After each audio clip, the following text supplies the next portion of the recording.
Hello, and welcome back to another episode of Determination, Deliberation, and Dragons.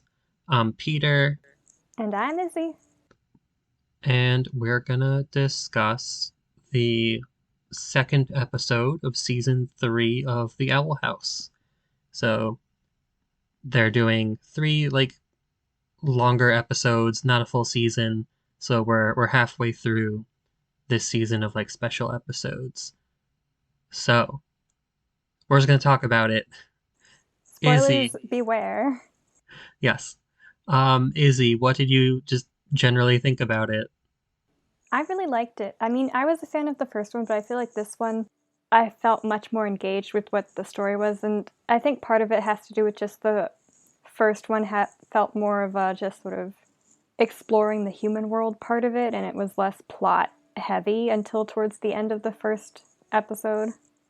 And this one was just going the entire time and like unraveling what has happened in the Boiling Isles since they have been stuck in the human world for so long.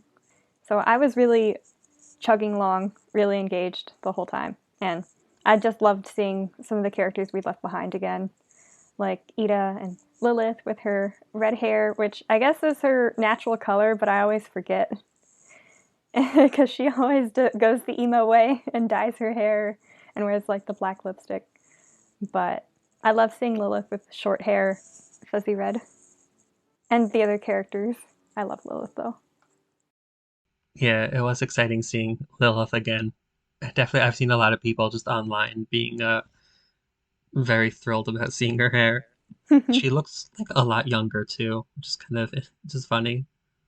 I feel like the curse must have aged Ida more. I mean, she's also the elder sister, but I think partly that must be it. Well, not younger than Ida, but just like younger than she does when she dyed her hair black. Oh, yeah, yeah. I mean, she's going for less of a severe look.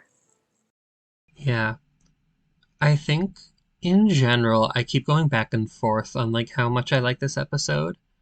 I feel like I like the first one a little bit better, and I'm kind of seeing how because of the shortened season, they are rushed to do a lot of stuff, and obviously they've had to change things around, and that's not the fault of the writers. Again, that's just Disney shortening the season, but that ultimately does lead to this episode that I saw it struggle in a few ways. Um, and I think just the biggest way is the change of plot to the collector that I wasn't I wasn't thrilled about. I don't like the collector at this point. And I think kind of the whole idea of the story, not the whole idea, but there seemed to be this really nice connection between Luce and Bellos in the way that Luce is, this person who goes and sees the world and is very accepting and is curious, and Bellos is grumpy old guy who's like, no, it has to be my way, to the point where he's gotta commit genocide and all that. Um, and I think there's this interesting kind of duality there that I really liked in the first two seasons. And I just don't like the change of focus to the collector. So I think that really hurt my perception of this episode.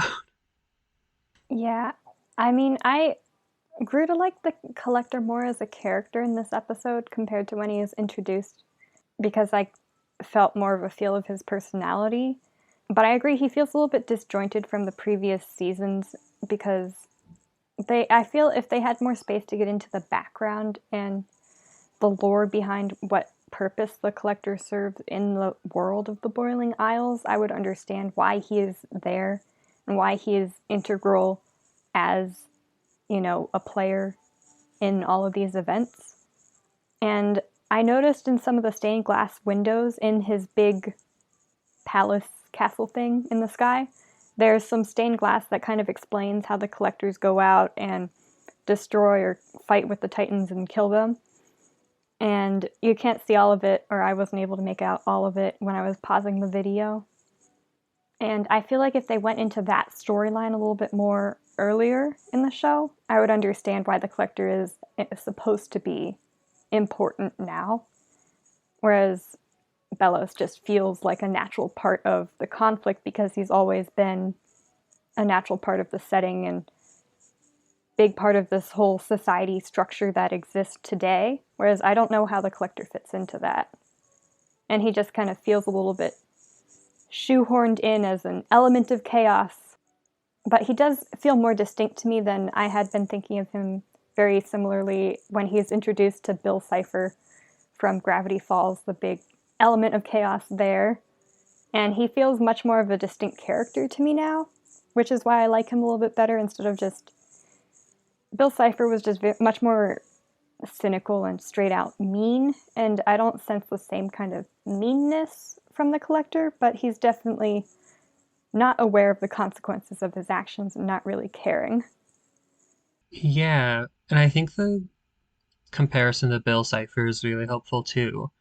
Whereas like I I never liked Bill Cipher. I think he fits for Gravity Falls and like it was fine. I'm just not a fan. But the collector definitely is much more sympathetic. I think this episode did a good job of like showing you more about the collector and his interactions with King, um, and him like crossing out that part of the book and being like, I just want to make friends. So there's interesting things about the collector that I feel like I would have loved to explore those in a different show. I don't like that he's just kind of taking the spotlight now. And I just really love what was happening with Bellows and again like just the symmetry to what Luce is experiencing, but the difference in the way in which he responds to the world. Like they're both humans who just get lost in the demon realm. One is from like the 1600s and one is from, you know, 20 some I don't know what year Luce goes into there, but like near the 2020s. Um in seeing how human society I guess has changed in its responses to difference in the way that those two characters interact with the demon realm. So like I think there's a lot that the show was saying, and it had kind of this general kind of like framework that led the show forward. And I think even though there are some interesting things about the collector, I think it just kind of abandons that previous framework in a really big way. So even though there's interesting things, I'm just like, I wish they had gotten more time to develop it and show you more. Like you said, if we had more just backstory about the collector and how he fits into this universe, I think they could do a lot of more interesting things with him and connect him to the story a little bit better. Yeah, I'm thinking of that one episode where King kind of finds that random island on the other side of the Boiling Isles, or I don't know if it's the other side or if it's like a portal to a sideways world or something like I that. think he But said they like find it's the not island. It's yeah, not. it's not the Boiling Isles. It's like a separate island chain or something. It's Mm-hmm. part of a different Titan. Yeah. So if they're on a spherical planet, then it's on the other side, and this is not Discworld. I'm gonna The world imagine is that. not flat. I'm gonna imagine that. And that episode, I feel like, had a lot of potential for introducing. It does introduce us to the collector, and I think it serves its purpose well. But then it's never really followed up with explaining how the collector is not just a single entity. Like, we get hints in this episode as well that there were other collectors out there. And that, to me, was definitely news. And I would have liked to have heard more about that before to draw more parallels earlier on to King and the collector being sort of foils for each other in a similar way to how Luce and Bellows are meant to be sort of parallel figures, in that the collector seems to be the only one of his kind that is left, just like King is. But I didn't even know enough to know that there was supposed to be more than one collector. So after being told there were other collectors, I'm like, oh, well, now I know that he has a similar position or positionality to King, but it wasn't obvious going in. Um, Yeah. I mean, that was all built up this episode, really. Yeah. But I think also a lot of Luz and Belos are interesting characters because they have different positions within their own societies. Like Belos being, a white man from the 1600s was from like a distinctly privileged position in society in his day and age, and still today. Whereas Luz has always been the misfit and being, Latina and bi and, has a very different perspective even in our modern day. Like modern day standards, of course, still apply, but she immediately makes friends in a completely different society in the Boiling Isles with the other people who see themselves as misfits and who don't quite fit in. Whereas Belos immediately heads towards the structures of power and takes advantage of them when he gets to the Boiling Isles. I never even thought of that, which is I definitely should have as a geographer who's studied colonial landscape of Long Island. That's a no, that's really interesting. Yeah, he does come from a very powerful place, and we don't even know like I mean, he already just has power based off of what you said, but like we don't even know. I kind of imagine like maybe he was a missionary, maybe he was like a captain or some sort of soldier. I think they came over as children, though, like the first time he was younger than his brother. So I don't think he was like fully an adult. Oh, But okay. I need to. or I think it was maybe also established that they were witch hunters. I don't remember exactly. I imagined him as like being a young man. Mm-hmm. I don't know about children, I but thought of him as like a child or teenager. I don't. Maybe it wasn't established fully that way, but I have that in my head. either way, even if he wasn't a missionary, a soldier, like you said, just being a white man colonial, like he's already occupying these positions of power, whereas Luce is not. So Mm-hmm. I think that's a really good insight.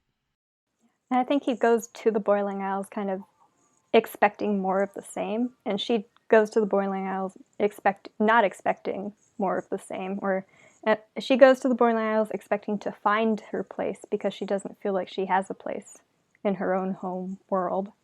Whereas he goes to the Boiling Isles and expects them to make a place for him, basically.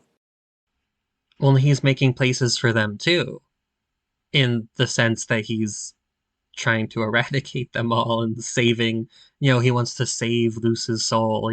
I think he said the same thing about Caleb as well. Mm. He's making these places for other people, and Luce is like just trying to understand her positionality to other people Mm-hmm. and not like forcing everyone to conform to who she is. Yeah. And I guess in that way, Belos and the Collector are very similar in that the Collector just sort of enforces his whole puppet style way of life and literally changes the entire landscape of the Boiling Isles at will. And he's much more like OP than Belos, because Belos would definitely have done that if he could. So we see, I guess, in that way, a more extreme version of what Belos could be, but without as much malicious intent and just more irresponsibility and lack of emotional and intellectual maturity because he's got the mind and body of a child. Who knows how old he actually is? Yeah, I mean, it seems like he's very, very old, but we don't know. But that also leads me to question why the Collector has that mindset that he has, because we have so little information about what his positionality would be in the Boiling Isles. What was he, socialized to think of his place in this world as? Yeah, and I think I'm a little just confused too, like, because it seemed like the collectors go around to like different worlds, Mm-hmm. and then like I guess how connected is the collector to this one particular world? Yeah, he made a comment about sending these people to the moon and being like, oh, they could just hold their breath if they can't breathe, as if he doesn't understand the laws of reality that are in this world or doesn't, because he's not bound by those same laws. Makes me think that maybe he doesn't, you know, have as like firm of a connection to the Boiling Isles as like being from there or having to live there. I don't know if he's a traveler between worlds per se, but I don't know. He could be a being from the void. I don't know. Maybe from anywhere. And like you said, though, that is very Belos-like, though. The whole like, oh, I don't understand you people. I'm just gonna do what I want to do, and you guys, you're gonna breathe on the moon or not breathe on the moon, and Yeah. it's not my problem to deal with. Yeah. And the way, like, I mean, it's a very literal representation of Belos in that he literally turns people into his puppets and removes all agency and will from them, which Belos was trying to do through the entire coven industry that he created with forcing people to sign up with different covens and restricting their magic in that way. Yeah, except, I mean, I'm curious. Ultimately, I guess the collector is really just doing it to have fun, though. The puppets are less like, I guess, to grant him whatever he, well, sort of to grant him whatever he wants, but it's very limited, like, I just want to have fun. Whereas Belos's puppets are like, you are my puppets, but eventually, like, you're all gonna die. Like, I need you to be the puppets in order to get to Mm-hmm. to this draining spell thing. Mm-hmm. Yeah. It feels as if the collector could be like the child, or he clearly, knowing there were other collectors before him, he is the child of some sort of colonialist, or I don't know if colonialism is the right word for this because they were, I don't know if they were colonizers or trying to do anything of that particular nature, but they were clearly sort of warlike and had a war with the Titans and wiped them out almost completely.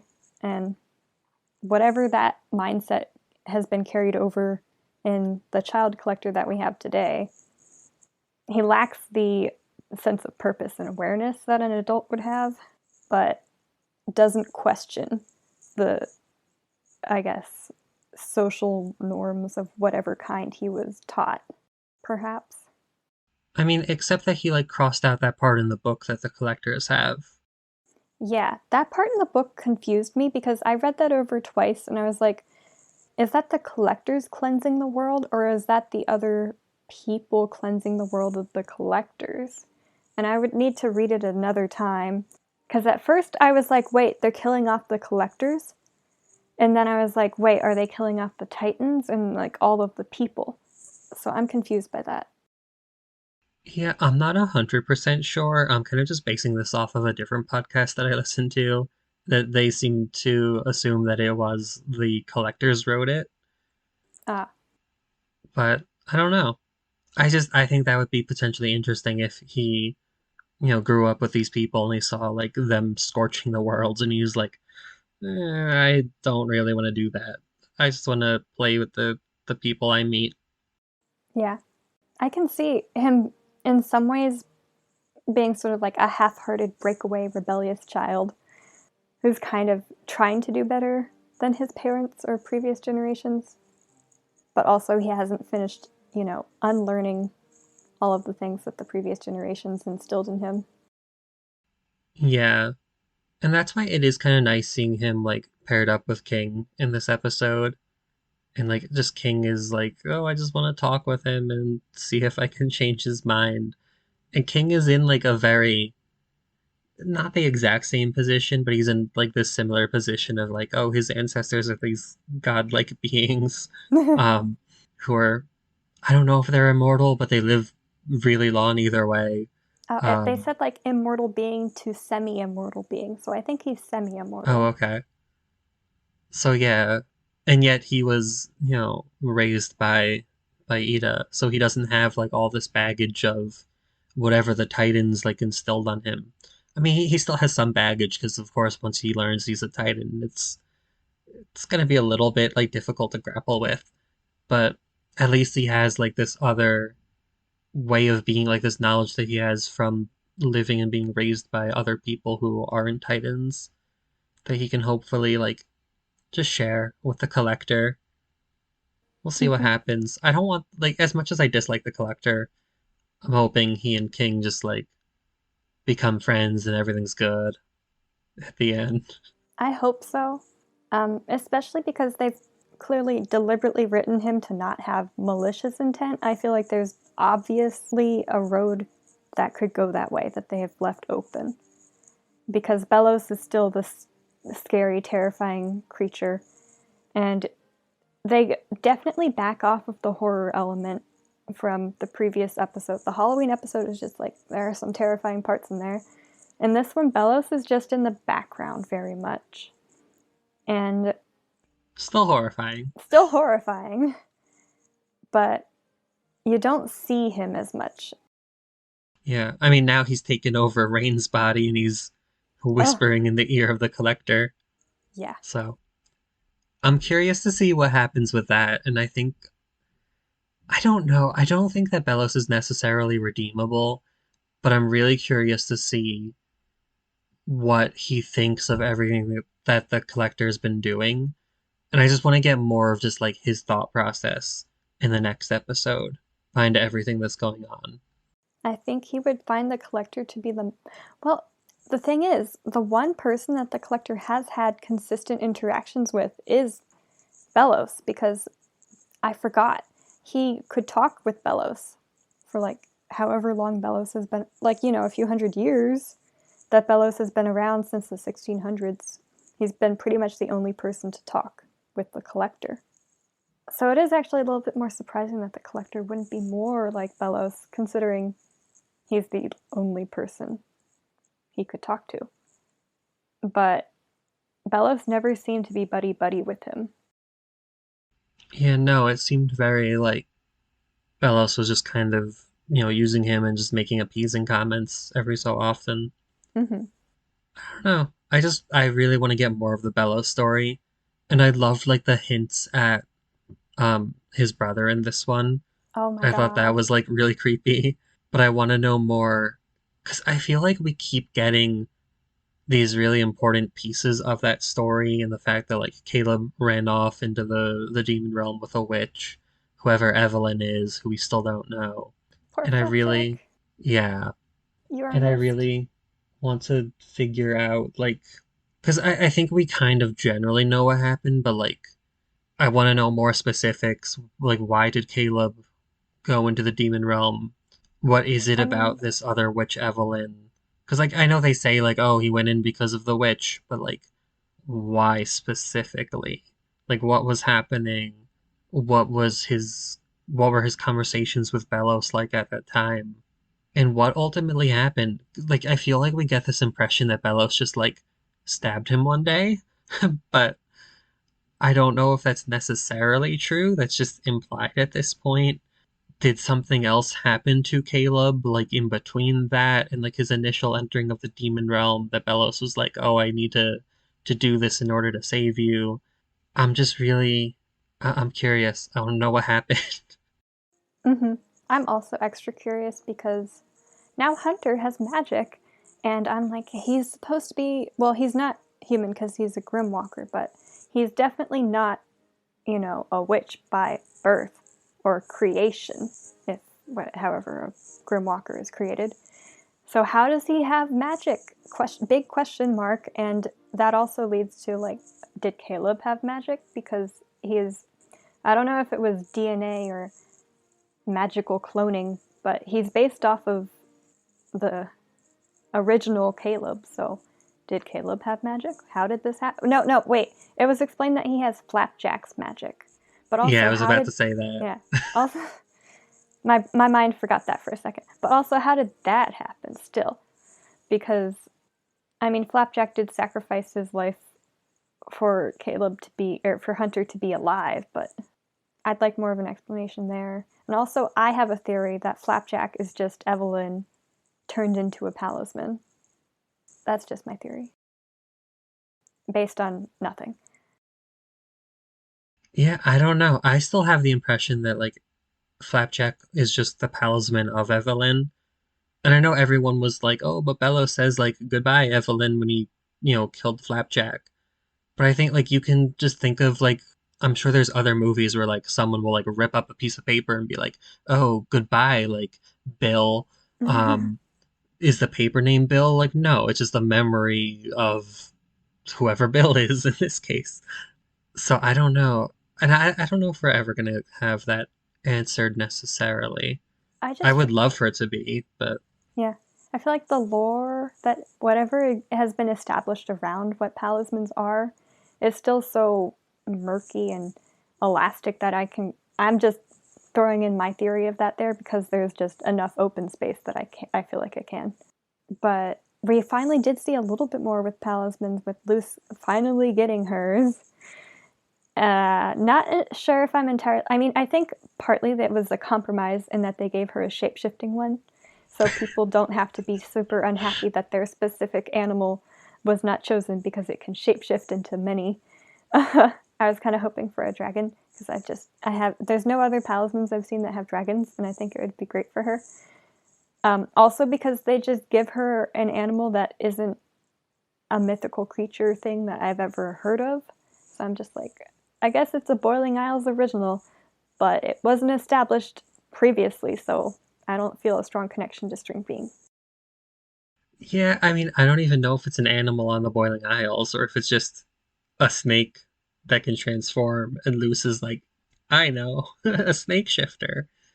So I love that it was like shifting between all the different theories that everyone had too, though. I thought that was kind of funny. Yeah. I mean, I love the name. String bean is a great name. I look forward to seeing more. But I'm also interested in before string bean became string bean, it was like this ball of black orb energy. Yeah, what is that? And I'm like, is that what all palismans are before they become their final form? And that just leads me to more questions of like, what is a palisman? Because they also seem kind of like they have the intelligence of a person and can sometimes even talk. Like the Bat Queen is, I guess, a gigantic palisman or something. And she's a person. So are palismans just like people that are born in some completely different way?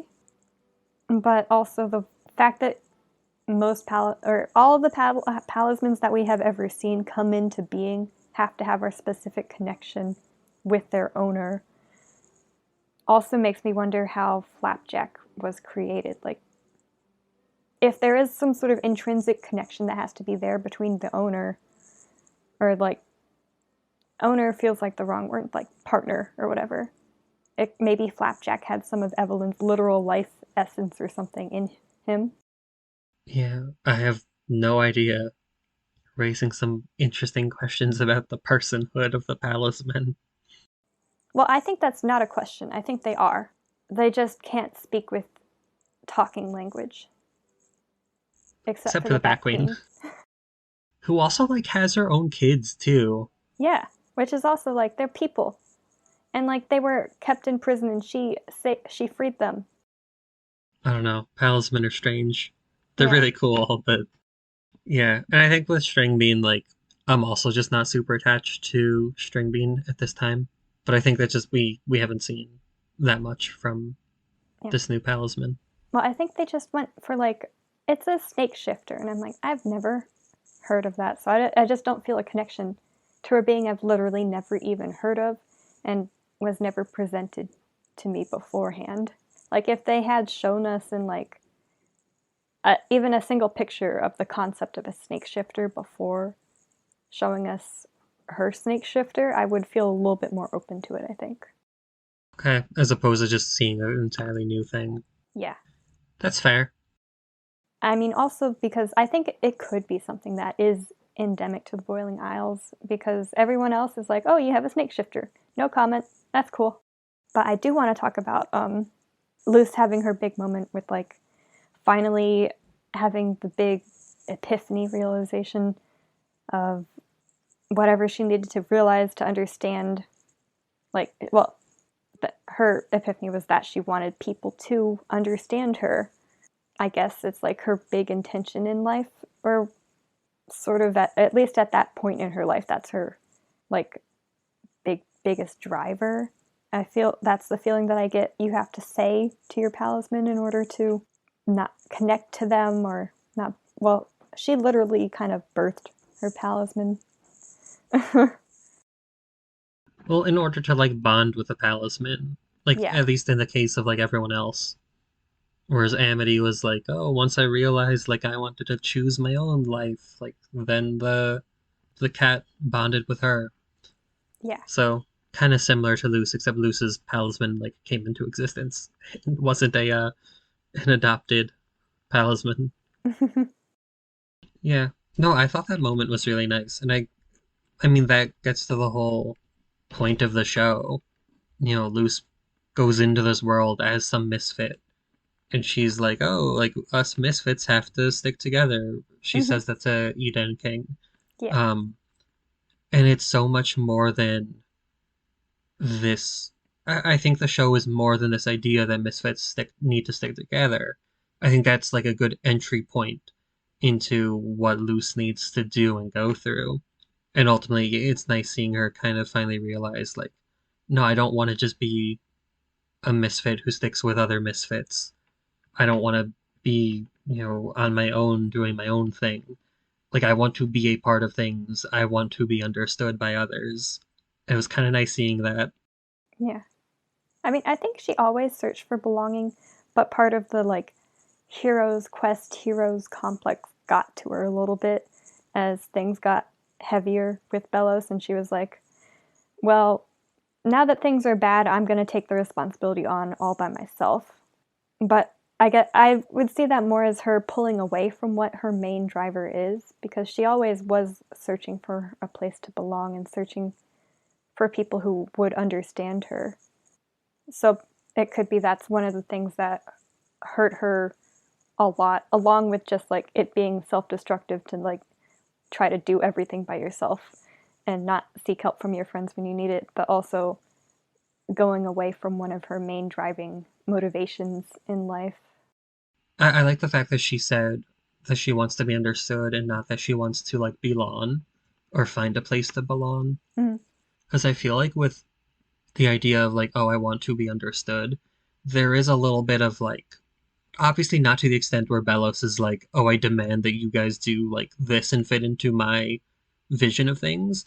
But there is a little bit of like, there's only so much that I can change about myself. Like, you need to do a little bit of work here to accept and understand like who I am, but not, Luce isn't like forcing anyone into like changing their whole worldview or into doing anything drastic.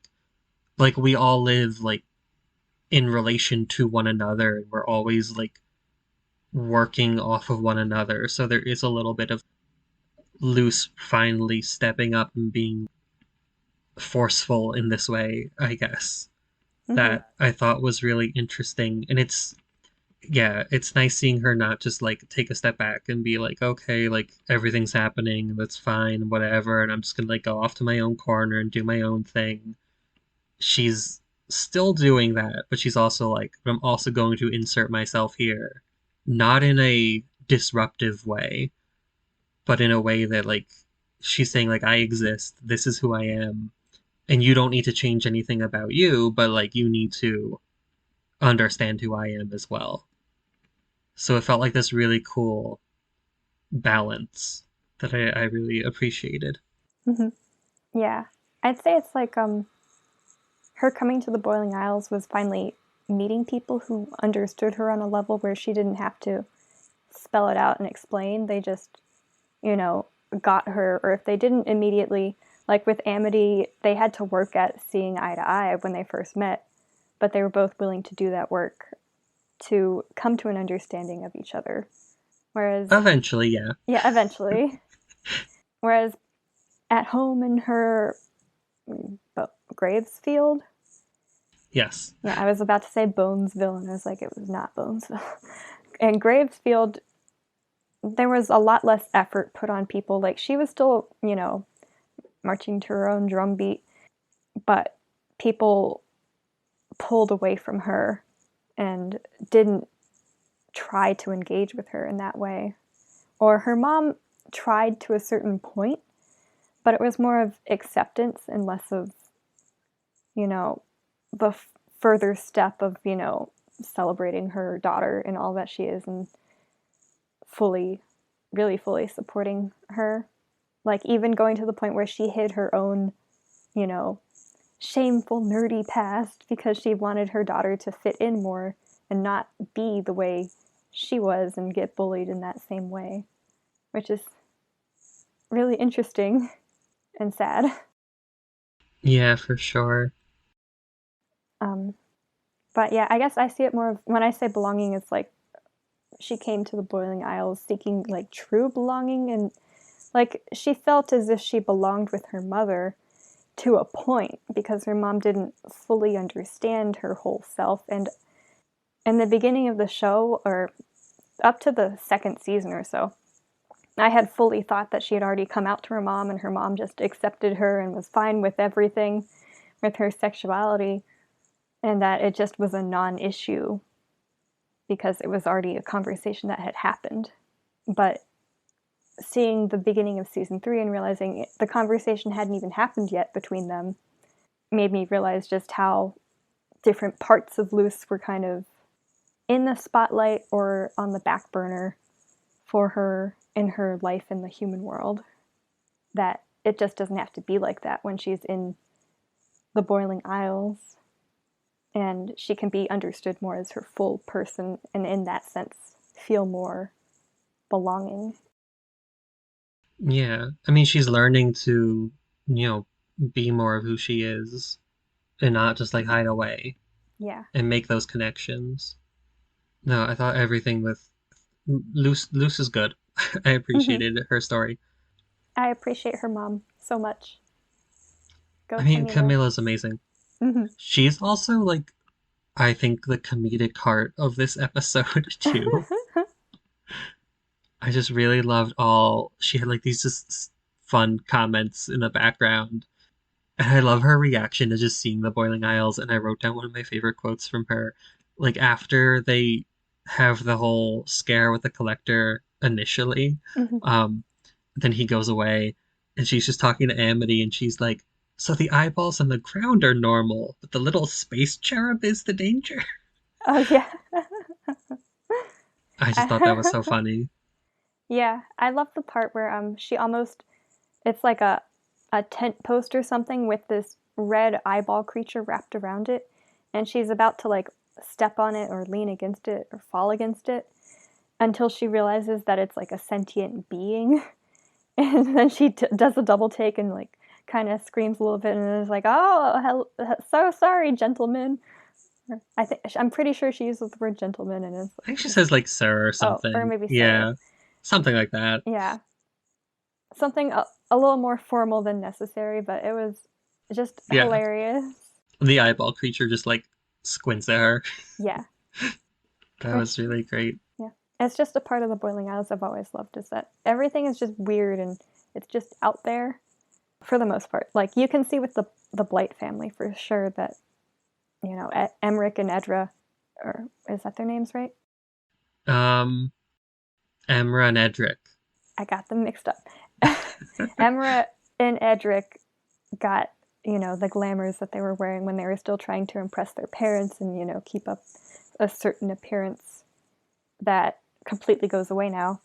So it's certainly not that everything in the Boiling Isles is like face value, this is what you get, but there's a lot less peeling of the onion, I feel like, because there's just a lot more diversity of life. For sure. And Edric is just another one of the great funny Oh my moments. god, he's literally paralyzed or something, and it's just He's he's in played a for full body laughs. cast. Yeah. Well, yeah, I guess not paralyzed, but like full body cast. What happened to all of those bones? Yeah, I just love because Emra was like, yeah, he fell down an empty well. He's just like, not empty. There were rocks at the bottom. Yes. It's just like, oh, this is amazing. So lots of good, like, funny little comedic moments. Mm-hmm. Also, Bartholomew. Oh my god, Tholomew was your last name this entire time? That was incredible. Oh my god, and the fact that he has good ideas as a leader is almost more surprising. Yeah, the apocalypse brings out the best in people, apparently. In or some just people. or just more of the same in the case of Basha. Yeah, Basha was kind of. Eh. I did like seeing her though.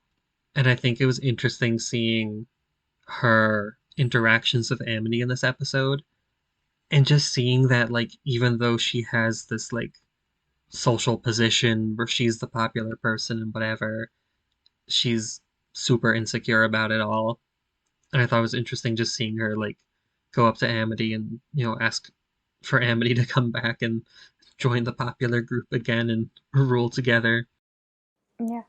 I think seeing that kind of made me think of how Basha was sort of realizing like high school ends and there's a whole world beyond it where certainly some social dynamics do get replicated, and high school never ends is to a certain extent kind of true, but also there is just an entire world of adult people out there that don't just purposely recreate everything we did in high school. And this semi Mad Max apocalypse world that Basha has been living in, she's been trying and trying to recreate her high school life, and it's just you can't go back to it. After a certain point, you have to grow up and grow past it, and she just does not want to. Yeah, to the point where she's literally like begging Amity on her knees to like come back. Yeah, It was sad.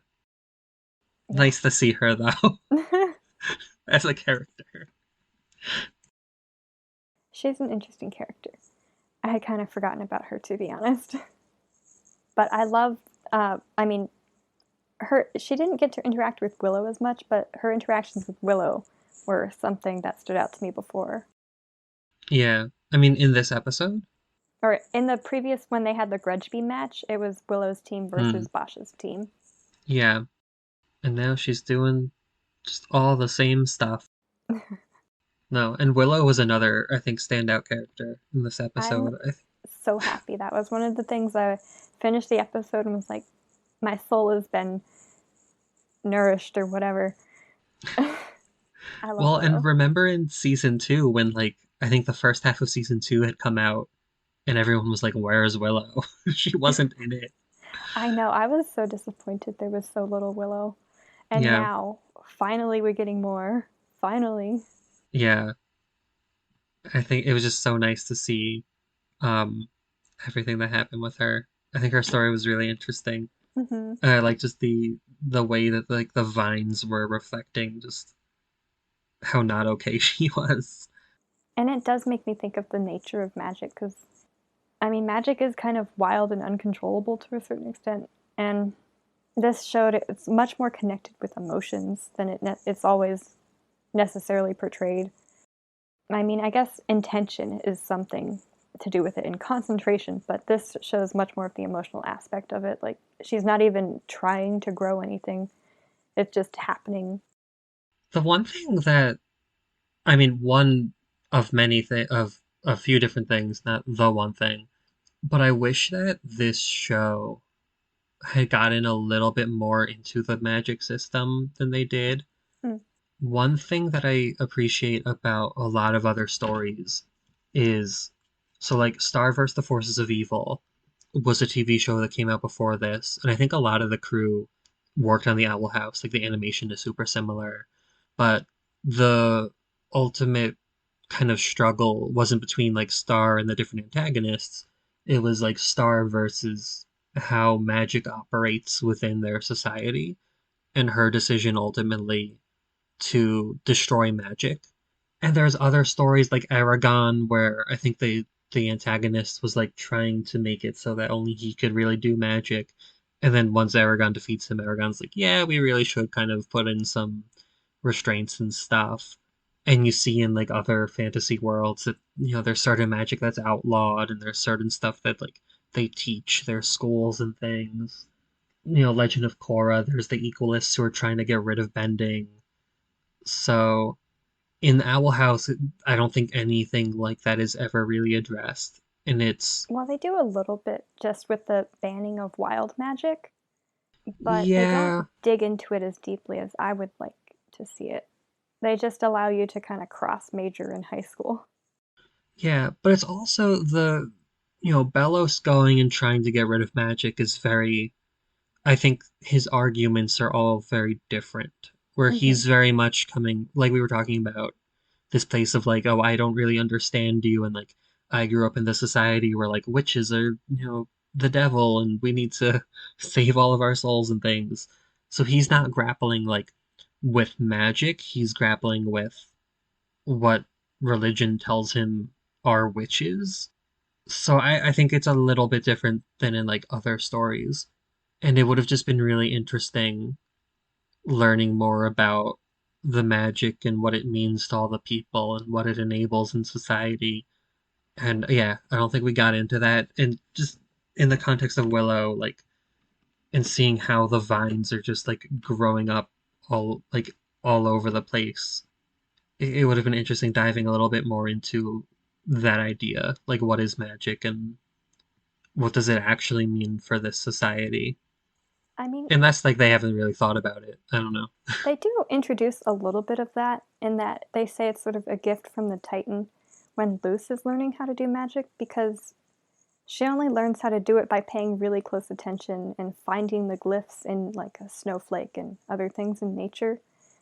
And the Titan is sort of implied to be the source of magic on the Boiling Isles. And I guess because the people who live there have been living there for so long, they just naturally have it now and their own magical bile sac or whatever that they are born with.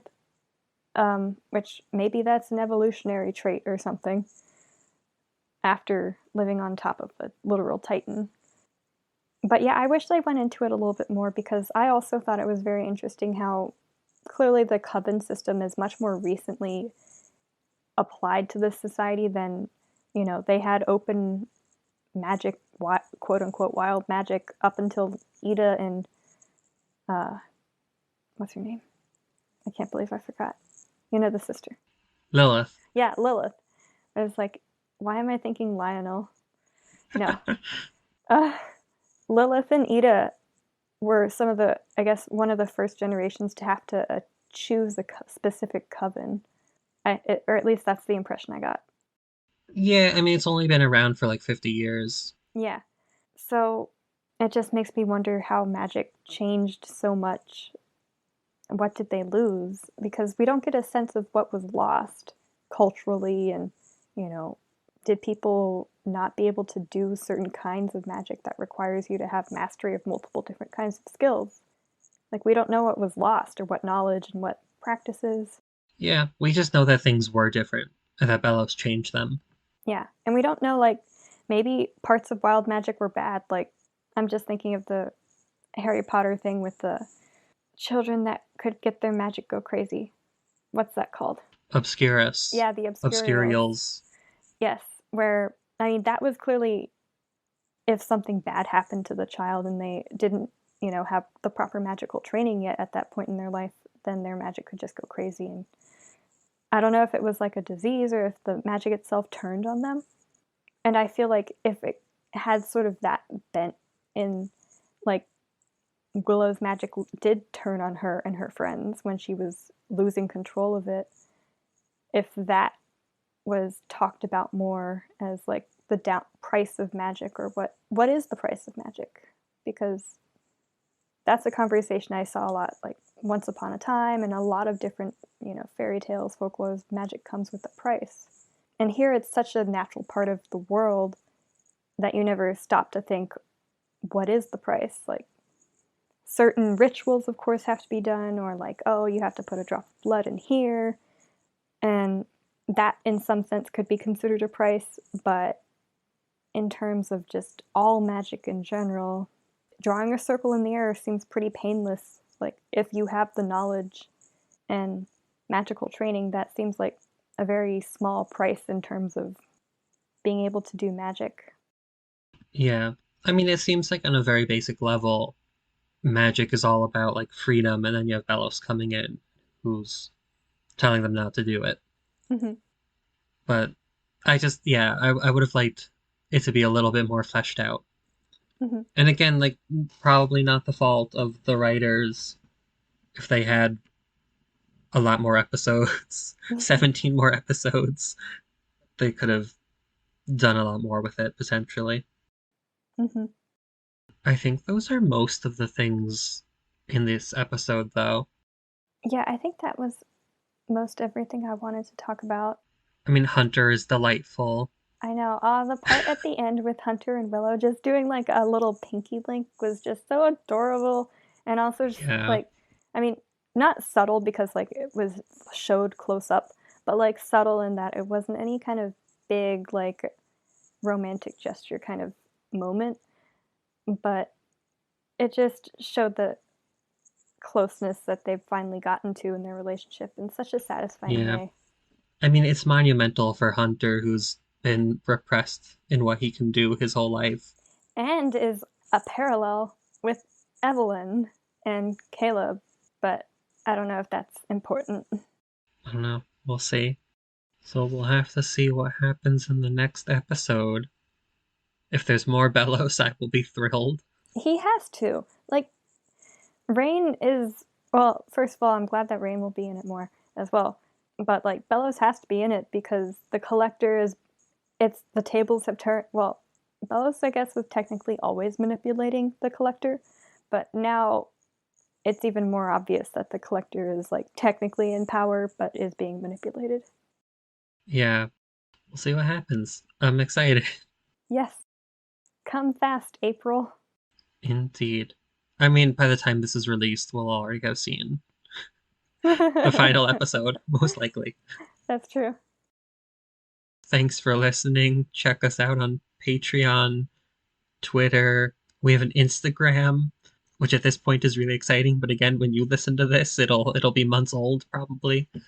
So yeah, check all of that out.